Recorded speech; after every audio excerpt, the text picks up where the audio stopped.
പൗലോസ് കൊരിന്തോസുകാർക്ക് എഴുതിയ 1 ലേഖനം അധ്യായം 11. ഞാൻ ക്രിസ്തുവിനെ അനുകരിക്കുന്നതുപോലെ നിങ്ങൾ എന്നെ അനുകരിക്കുവിൻ. സ്ത്രീകളും ശിരോവസ്ത്രവും. എല്ലാ കാര്യങ്ങളിലും നിങ്ങൾ എന്നെ അനുസ്മരിക്കുന്നതിനാലും ഞാൻ നൽകിയ പാരമ്പര്യം അതേപടി സംരക്ഷിക്കുന്നതിനാലും ഞാൻ നിങ്ങളെ പ്രശംസിക്കുന്നു. പുരുഷന്റെ ശിരസ് ക്രിസ്തുവും സ്ത്രീയുടെ ശിരസ് ഭർത്താവും ക്രിസ്തുവിൻ്റെ ശിരസ് ദൈവവുമാണെന്ന് നിങ്ങൾ അറിയണമെന്ന് ഞാൻ ആഗ്രഹിക്കുന്നു. ശിരസ് മൂടിക്കൊണ്ട് പ്രാർത്ഥിക്കുകയോ പ്രവചിക്കുകയോ ചെയ്യുന്ന ഏതൊരു പുരുഷനും തൻ്റെ ശിരസിനെ അവമാനിക്കുന്നു. ശിരസ് മൂടാതെ പ്രാർത്ഥിക്കുകയോ പ്രവചിക്കുകയോ ചെയ്യുന്ന ഏതൊരു സ്ത്രീയും തൻ്റെ ശിരസിനെ അവമാനിക്കുന്നു. അവളുടെ തല മുണ്ഡനം ചെയ്യുന്നതിന് തുല്യമാണത്. സ്ത്രീ ശിരോവസ്ത്രം ഉപയോഗിക്കുന്നില്ലെങ്കിൽ മുടി മുറിച്ചു കളയട്ടെ. മുടി മുറിക്കുന്നതും തല ക്ഷൗരം ചെയ്യുന്നതും അവൾക്ക് ലജ്ജാകരമെങ്കിൽ ശിരോവസ്ത്രം ധരിക്കട്ടെ. പുരുഷൻ ദൈവത്തിൻ്റെ പ്രതിച്ഛായയും മഹിമയുമാകയാൽ അവൻ തല മൂടരുത്. സ്ത്രീയാകട്ടെ പുരുഷന്റെ മഹിമയാണ്. പുരുഷൻ സ്ത്രീയിൽ നിന്നല്ല, സ്ത്രീ പുരുഷനിൽ നിന്നാണ് ഉണ്ടായത്. പുരുഷൻ സൃഷ്ടിക്കപ്പെട്ടത് സ്ത്രീക്കു വേണ്ടിയല്ല, സ്ത്രീ സൃഷ്ടിക്കപ്പെട്ടത് പുരുഷനു വേണ്ടിയാണ്. ദൂതന്മാരെ ആദരിച്ച് വിധേയത്വത്തിൻ്റെ പ്രതീകമായ ശിരോവസ്ത്രം അവൾക്ക് ഉണ്ടായിരിക്കട്ടെ. കർത്താവിൽ പുരുഷനും സ്ത്രീയും പരസ്പരം ആശ്രയിച്ചാണ് നിലകൊള്ളുന്നത്. എന്തെന്നാൽ സ്ത്രീ പുരുഷനിൽ നിന്ന് ഉണ്ടായതുപോലെ ഇന്ന് പുരുഷൻ സ്ത്രീയിൽ നിന്ന് പിറക്കുന്നു. എല്ലാം ദൈവത്തിൽ നിന്നു തന്നെ. സ്ത്രീ തല മറയ്ക്കാതെ ദൈവത്തോട് പ്രാർത്ഥിക്കുന്നത് ഉചിതമാണോ എന്ന് നിങ്ങൾ തന്നെ തീരുമാനിക്കുവിൻ. നീണ്ട മുടി പുരുഷന് അവമാനമാണെന്നും സ്ത്രീക്ക് അത് ഭൂഷണമാണെന്നും പ്രകൃതി തന്നെ പഠിപ്പിക്കുന്നില്ലേ? തലമുടി സ്ത്രീക്ക് ഒരു ആവരണമായി നൽകപ്പെട്ടിരിക്കുന്നു. അഭിപ്രായ വ്യത്യാസമുള്ളവരോട് എനിക്ക് പറയാനുള്ളത്, ഞങ്ങൾക്കോ ദൈവത്തിൻ്റെ സഭകൾക്കോ മേൽപ്പറഞ്ഞതൊഴികെ മറ്റൊരു സമ്പ്രദായവുമില്ല എന്നാണ്. അത്താഴ വിരുന്നിൽ ഭിന്നിപ്പ്. ഇനി പറയാൻ പോകുന്ന കാര്യങ്ങളിൽ ഞാൻ നിങ്ങളെ പ്രശംസിക്കുന്നില്ല. എന്തെന്നാൽ നിങ്ങളുടെ സമ്മേളനങ്ങൾ ഗുണത്തിനു പകരം ദോഷമാണ് ചെയ്യുന്നത്. ഒന്നാമത്, നിങ്ങൾ സഭയായി സമ്മേളിക്കുമ്പോൾ നിങ്ങളുടെ ഇടയിൽ ഭിന്നിപ്പുകളുണ്ടെന്ന് ഞാൻ കേൾക്കുന്നു. അത് ഭാഗികമായി ഞാൻ വിശ്വസിക്കുകയും ചെയ്യുന്നു. നിങ്ങളിൽ യോഗ്യരെ തിരിച്ചറിയാൻ ഭിന്നിപ്പുകൾ ഉണ്ടാകുകയെന്നതും ആവശ്യമാണ്. നിങ്ങൾ ഒന്നിച്ചു കൂടുമ്പോൾ കർത്താവിൻ്റെ അത്താഴമല്ല നിങ്ങൾ ഭക്ഷിക്കുന്നത്. കാരണം ഓരോരുത്തരും നേരത്തെ തന്നെ സ്വന്തം ഭക്ഷണം കഴിക്കുന്നു. തൽഫലമായി ഒരുവൻ വിശന്നും അപരൻ കുടിച്ച് ഉന്മത്തനായും ഇരിക്കുന്നു. എന്ത് തിന്നാനും കുടിക്കാനും നിങ്ങൾക്ക് വീടുകളില്ലേ? അതോ നിങ്ങൾ ദൈവത്തിൻ്റെ സഭയെ അവഗണിക്കുകയും ഒന്നും ഇല്ലാത്തവരെ അവഹേളിക്കുകയും ചെയ്യുന്നുവോ? നിങ്ങളോട് ഞാൻ എന്താണ് പറയേണ്ടത്? ഇക്കാര്യത്തിൽ നിങ്ങളെ പ്രശംസിക്കണമോ? ഇല്ല, ഞാൻ പ്രശംസിക്കുകയില്ല. പുതിയ ഉടമ്പടി. കർത്താവിൽ നിന്ന് എനിക്ക് ലഭിച്ചതും ഞാൻ നിങ്ങളെ ഭരമേൽപ്പിച്ചതുമായ കാര്യം ഇതാണ്. കർത്താവായ യേശു താൻ ഒറ്റിക്കൊടുക്കപ്പെട്ട രാത്രിയിൽ അപ്പമെടുത്ത് കൃതജ്ഞതയർപ്പിച്ചതിനു ശേഷം അത് മുറിച്ചുകൊണ്ട് അരുളി ചെയ്തു, ഇത് നിങ്ങൾക്കു വേണ്ടിയുള്ള എൻ്റെ ശരീരമാണ്. എൻ്റെ ഓർമ്മയ്ക്കായി നിങ്ങൾ ഇത് ചെയ്യുവിൻ. അപ്രകാരം തന്നെ അത്താഴത്തിനു ശേഷം പാനപാത്രമെടുത്ത് അരുളി ചെയ്തു, ഇത് എൻ്റെ രക്തം.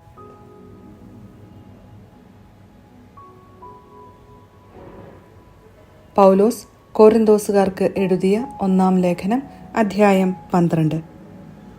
പരിശുദ്ധാത്മാവിൻ്റെ ദാനങ്ങൾ.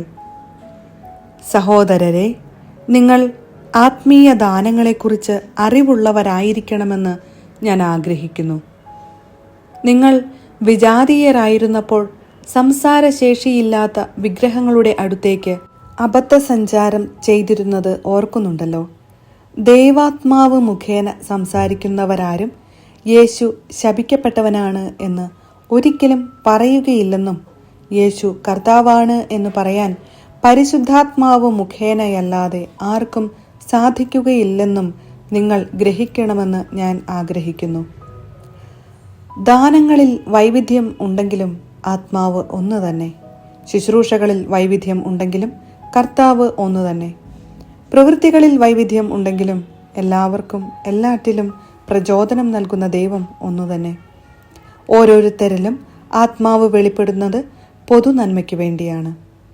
ഒരേ ആത്മാവ് തന്നെ ഒരാൾക്ക് വിവേകത്തിൻ്റെ വചനവും മറ്റൊരാൾക്ക് ജ്ഞാനത്തിൻ്റെ വചനവും നൽകുന്നു. ഒരേ ആത്മാവ് തന്നെ ഒരുവന് വിശ്വാസവും വേറൊരുവന് രോഗശാന്തിക്കുള്ള വരവും നൽകുന്നു.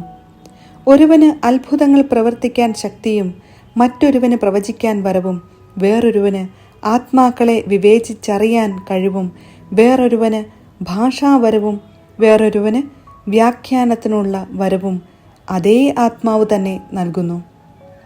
തൻ്റെ ഇച്ഛയ്ക്കൊത്ത് ഓരോരുത്തർക്കും പ്രത്യേക ദാനങ്ങൾ നൽകുന്ന ഒരേ ആത്മാവിൻ്റെ തന്നെ പ്രവൃത്തിയാണ് ഇതെല്ലാം. ഒരു ശരീരം, പല അവയവങ്ങൾ. ശരീരം ഒന്നാണെങ്കിലും അതിൽ പല അവയവങ്ങൾ ഉണ്ട്. അവയവങ്ങൾ പലതെങ്കിലും അവയെല്ലാം ചേർന്ന് ഏക ശരീരമായിരിക്കുന്നു. അതുപോലെ തന്നെയാണ് ക്രിസ്തുവും. നമ്മളെല്ലാവരും ഒരേ ആത്മാവിൽ ഏക ശരീരമാകാൻ ജ്ഞാനസ്നാനമേറ്റു. യഹൂദരെന്നോ ഗ്രീക്കുകാരെന്നോ അടിമകളെന്നോ സ്വതന്ത്രരെന്നോ ഭേദം കൂടാതെ ഒരേ ആത്മാവിനെ പാനം ചെയ്യാൻ എല്ലാവർക്കും സാധിച്ചു. ഒരു അവയവമല്ല, പലതു ചേർന്നതാണ് ശരീരം. ഞാൻ കൈയല്ലാത്തതിനാൽ ശരീരത്തിൻ്റെ ഭാഗമല്ല എന്ന് കാൽ പറഞ്ഞാൽ അത് ശരീരത്തിൻ്റെ ഭാഗമല്ലെന്നു വരുമോ? അതുപോലെ തന്നെ ഞാൻ കണ്ണല്ലാത്തതിനാൽ ശരീരത്തിൻ്റെ ഭാഗമല്ല എന്ന് ചെവി പറഞ്ഞാൽ അത് ശരീരത്തിൻ്റെ ഭാഗമല്ലെന്നു വരുമോ?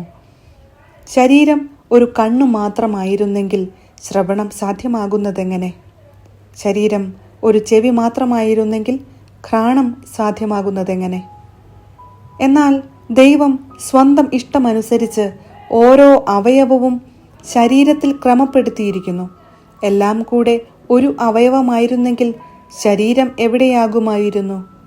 ഇപ്പോഴാകട്ടെ പല അവയവങ്ങളും ഒരു ശരീരവുമാണുള്ളത്. കണ്ണിന് കൈയോട് എനിക്ക് നിന്നെക്കൊണ്ട് ആവശ്യമില്ല എന്നോ തലയ്ക്കു കാലിനോട് എനിക്ക് നിന്നെക്കൊണ്ട് ഉപയോഗമില്ല എന്നോ പറയുക സാധ്യമല്ല. നേരെ മറിച്ച് ദുർബലങ്ങളെന്ന് കരുതപ്പെടുന്ന അവയവങ്ങളാണ് കൂടുതൽ ആവശ്യമായിരിക്കുന്നത്.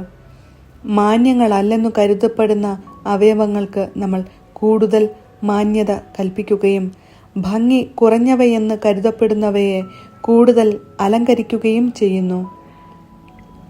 ഭംഗിയുള്ള അവയവങ്ങൾക്ക് ഇവയൊന്നും ആവശ്യമില്ല. ദൈവമാകട്ടെ അപ്രധാനങ്ങളായ അവയവങ്ങൾക്ക് കൂടുതൽ പ്രാധാന്യം ലഭിക്കത്തക്ക വിധം ശരീരം സംവിധാനം ചെയ്തിരിക്കുന്നു. അതു ശരീരത്തിൽ ഭിന്നിപ്പുണ്ടാകാതെ അവയവങ്ങൾ പരസ്പരം തുല്യ ശ്രദ്ധയോടെ വർത്തിക്കേണ്ടതിനു തന്നെ. ഒരു അവയവം വേദന അനുഭവിക്കുമ്പോൾ എല്ലാ അവയവങ്ങളും വേദന അനുഭവിക്കുന്നു. ഒരു അവയവം പ്രശംസിക്കപ്പെടുമ്പോൾ എല്ലാ അവയവങ്ങളും സന്തോഷിക്കുന്നു. നിങ്ങൾ ക്രിസ്തുവിൻ്റെ ശരീരവും ഓരോരുത്തരും അതിലെ അവയവങ്ങളുമാണ്. ദൈവം സഭയിൽ ഒന്നാമത് അപ്പസ്തോലന്മാരെയും രണ്ടാമത് പ്രവാചകന്മാരെയും മൂന്നാമത് പ്രബോധകരെയും തുടർന്ന് അത്ഭുത പ്രവർത്തകർ, രോഗശാന്തി നൽകുന്നവർ, സഹായകർ, ഭരണകർത്താക്കൾ, വിവിധ ഭാഷകളിൽ സംസാരിക്കുന്നവർ എന്നിവരെയും നിയമിച്ചിരിക്കുന്നു. എല്ലാവരും അപ്പസ്തോലരോ? എല്ലാവരും പ്രവാചകരോ? എല്ലാവരും പ്രബോധകരോ? എല്ലാവരും അത്ഭുത പ്രവർത്തകരോ? എല്ലാവർക്കും രോഗശാന്തിക്കുള്ള വരങ്ങളുണ്ടോ? എല്ലാവരും വിവിധ ഭാഷകളിൽ സംസാരിക്കുന്നുണ്ടോ? എല്ലാവരും വ്യാഖ്യാനിക്കുന്നുണ്ടോ? എന്നാൽ ഉത്കൃഷ്ടദാനങ്ങൾക്കു വേണ്ടി തീക്ഷ്ണമായി അഭിലഷിക്കുവിൻ.